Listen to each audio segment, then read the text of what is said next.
Warren Street because of the secondary explosion. We've got Second tower. Just a little bit, you can see right at the bottom of the TV station, TV screen, billowing smoke from a bomb or explosion. Firefighter Louis Caccioli told People Weekly, "I was taking firefighters up in the elevator to the 24th floor to get into position to evacuate workers. On the last trip up, a bomb went off. We think there were bombs set in the building." Nobody knew what to do. There was no clear thinking. People were just reacting to kind of save themselves and the people around them. You're in the same location when the building comes down.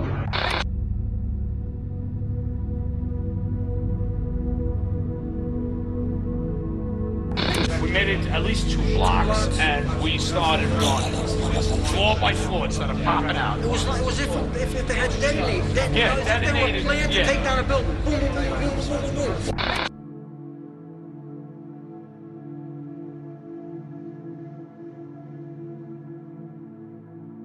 Started running. Floor by floor, it started popping out. It was if they had detonated. Yeah, They were planned to take down a building. Boom, boom, boom, boom, boom, boom. As if a demolition team set off. When you see the old demolitions of these old buildings, it folded down on itself, and it is not there anymore.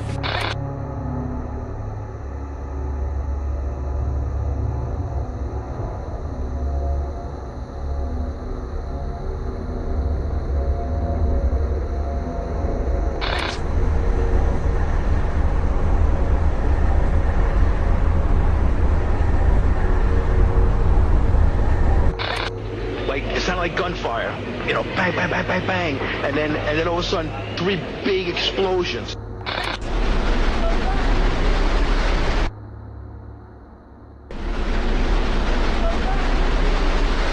I don't think anybody was thinking the buildings might fall. We'd been told that these buildings were tested for 707 and all of that. I mean, good grief, of course we didn't think it was going to fall. The fire trucks and the cops were right under there. As that thing started to collapse, It was, when it began to come down, as you've heard Commissioner Safer indicate, the bomb squad was in, fire personnel, ambulance personnel had entered. 15 minutes after they made their entry, we heard a boom. I don't know if that was the infrastructure that was going or another explosion, and we looked up, and it, you know, I can't even describe it. It's not even like a movie. It was so surreal.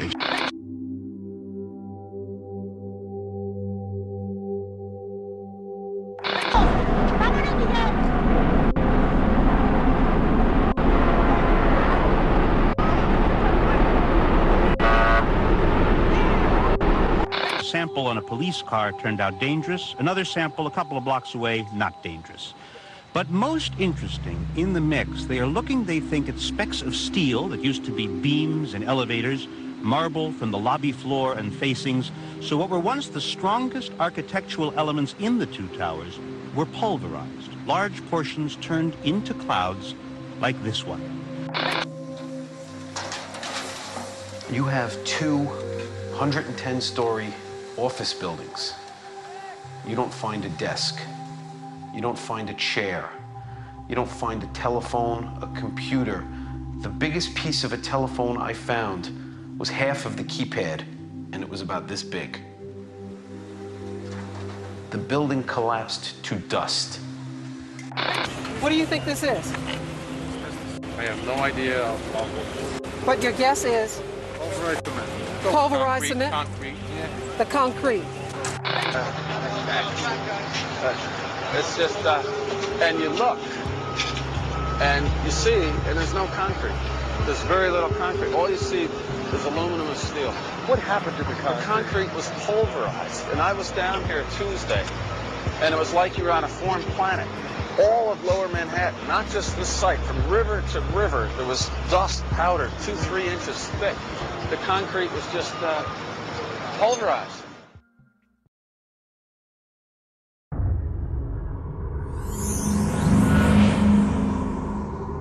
What you're seeing are high shots. Now, here we're going to show you a videotape of the collapse itself. Describe that. Now we go to videotape, the collapse of this building. It's amazing. Amazing, incredible, pick your word. For the 3rd time today, it's reminiscent of those pictures we've all seen too much on television before, when a building was deliberately destroyed by well-placed dynamite to knock it down. Perhaps the most commonly heard conspiracy theory about 9/11. is the claim that bombs may have been in the buildings that helped to bring down the towers, as well as the planes which struck them. As wild as this conspiracy theory may sound, one building, World Trade Center Building Number 7, also known as the Solomon Brothers Building, hundreds of yards away from the Twin Towers, collapsed at 5:20 in the evening on 9/11 and received very little coverage. This building was a 47-story steel-reinforced concrete structure, which collapsed into its own footprint in 6.5 seconds, 7 hours after the Twin Towers collapsed.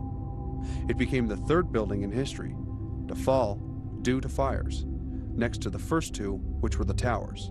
However, it was never struck by a plane. It also was not significantly damaged by the falling towers, according to the FEMA and NIST reports. Dr. Stephen Jones is a professor of physics and has this to say about the tower. I was amazed. It follows, and I'd looked now at dozens of demolitions just to see what they look like, what is the nature, is experiments on how you bring a building down symmetrically, straight down and rapidly. You knock out the core first, the core goes down, the sidewalls lean in a little bit, and the building comes down rapidly because you've knocked out the support.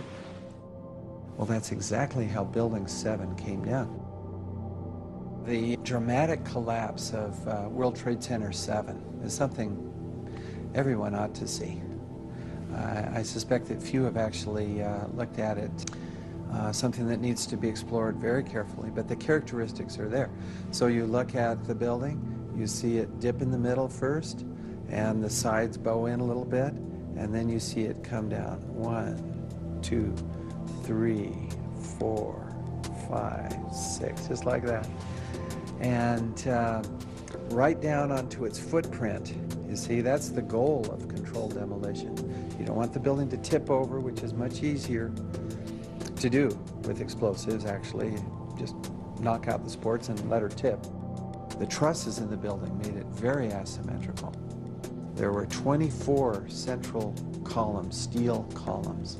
For those to fail in such a way that that building would collapse in the center first and then come straight down, instead of toppling over, for instance, no.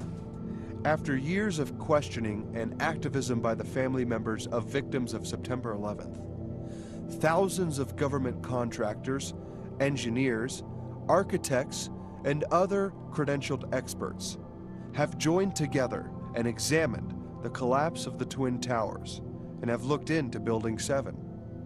A group now calling themselves Architects and Engineers for 9/11 Truth combines all of these professionals and has received virtually no coverage by the mainstream media. Although media has been invited to their events, as well as over 50 different disclosure attempts set up by the family members, marches by the so-called 9/11 truthers, and press conferences, the media remains silent. A media blackout has been in effect for years, and the small reporting done on the movement has been disproportionate, misrepresentative, or condescending.